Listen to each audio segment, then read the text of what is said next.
Exams उतने tough नहीं होते हैं जितना हम सोच सोच के उसको टफ बना देते हैं। जब आप पेपर्स पढ़ते हैं ना तो आपको एक आइडिया आ जाता है कि वो एक प्रैक्टिकल शीट होता है आपके सामने कि ये चीजें आ रही है एग्जाम्स में, नंबर 1 पे ये आ रही है, नंबर 2 पे ये 5 चीजें, जिससे आप अपने एग्जाम्स को इजीली हैंडल कर पाएंगे।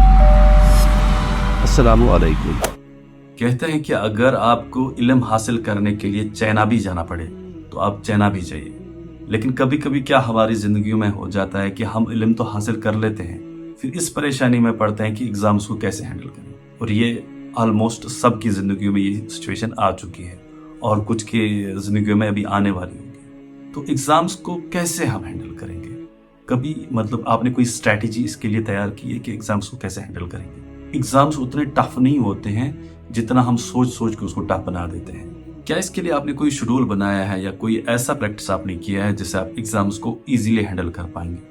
आज मैं आपके सामने ऐसी 5 चीजें रखूंगा जिससे आप अपने एग्जाम्स को इजीली हैंडल कर पाएंगे। नंबर 1, पहले आप अपना एक शेड्यूल बना दीजिए, जिसे हम टाइम टेबल भी कहते हैं। टाइम टेबल में आप पहले ही डिसाइड कर लीजिए कि मुझे किस किताब में कितना टाइम देना है। मान लो कि आपके पास 5 बुक्स हैं, मुझे इंग्लिश में कितना टाइम देना चाहिए, मैथमेटिक्स में कितना टाइम देना चाहिए, साइंस में कितना टाइम देना चाहिए।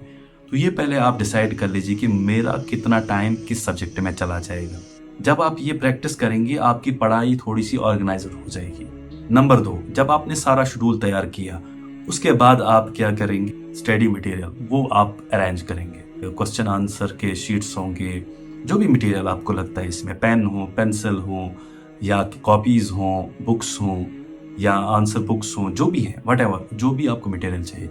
नंबर 3, एक तो आप पढ़ते हैं किताबी चीजें, आपने पढ़ी, जो थ्योरेटिकल चीजें होती वो पढ़ ली आपने। जब तक आप उसमें एक्टिविटीज नहीं करेंगे, आपको पता है एक्टिविटीज ज्यादा याद रहती हैं। हम बचपन में कोई मूवी देखते थे ना तो उसमें वो एक्टर आता था, फाइट करता था, ये करता था, फिर मुझे याद है कि हम स्कूल में जाकर फिर वो बोल देते थे बाकी स्टूडेंट्स को कि यार कल फिल्म हमने देखी, एक मूवी देखी, उसमें ये था, फिर हीरो आया, फिर उसने ऐसा किया। कि जो 2-2.5 घंटे में हम मूवी देख रहे थे ना, वो पूरा हम उनको जाके A to Z सुनाते थे।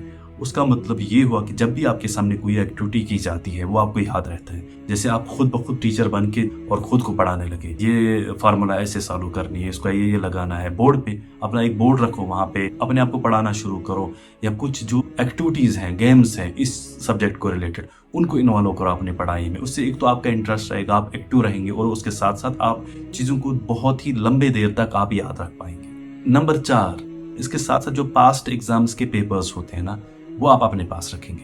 कुछ भी आप कर, चाहे आप IAS की तैयारी करो, चाहे आप किसी स्कूल की एजुकेशन ले रहे हैं और वहाँ की एग्जाम्स की तैयारी कर रहे हैं, या कॉलेज की वहाँ एग्जाम्स की तैयारी कर रहे हैं, तो आप क्या करेंगे, जो पास्ट 2-3 साल के पेपर्स हैं वो अपने पास रखिए। क्योंकि जब आप पेपर्स पढ़ते हैं ना तो आपको एक आइडिया आ जाता है कि वो एक प्रैक्टिकल शीट होता है आपके सामने कि ये चीज़ें आ रही है एग्जाम्स में, नंबर 1 पे ये आ रही है, नंबर 2 पे ये आ रही है, नंबर 3 पे ये आ रही है। तो आप इजीली उस चीज़ को अंडरस्टैंड कर पाएंगे। आपको मैं अपनी मिसाल बताऊंगा, मैं पढ़ाई से ज़्यादा अपने पेपर्स पे, जो पास्ट के पेपर्स होते हैं 2-3 साल के, मैं उन पे ज़्यादा ध्यान दे रहा था। तो जो भी आपके पेपर्स आपको मिल पाएंगे वो अपने पास रखिए और उनको अपनी पढ़ाई के साथ साथ उनको ज़रूर उसमें शामिल कर दीजिए ताकि आप इजीली अपने एग्जाम्स को क्वालिफाई कर पाएंगे। नंबर 5, जो बड़ा ही इम्पोर्टेंट है, हेल्दी लाइफस्टाइल। जब तक आप हेल्दी नहीं होंगे ना तो आप अच्छी तरह से एग्जाम्स के लिए ना प्रिपेयर कर सकते हैं ना फिर एग्जाम्स दे सकते हैं।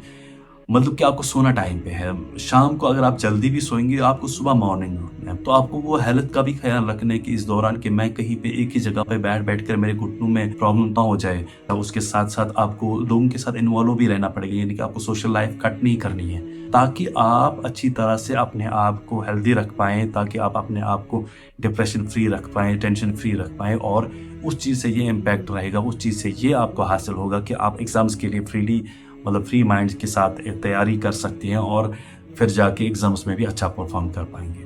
तो मुझे उम्मीद है कि आपको अच्छी टिप्स मिले हैं आज। 5 टिप्स आपने याद रखे होंगे, ये एग्जाम्स में आपको ज़रूर काम आ जाएंगे। नेक्स्ट वीडियो में मिलते हैं। अस्सलाम वालेकुम।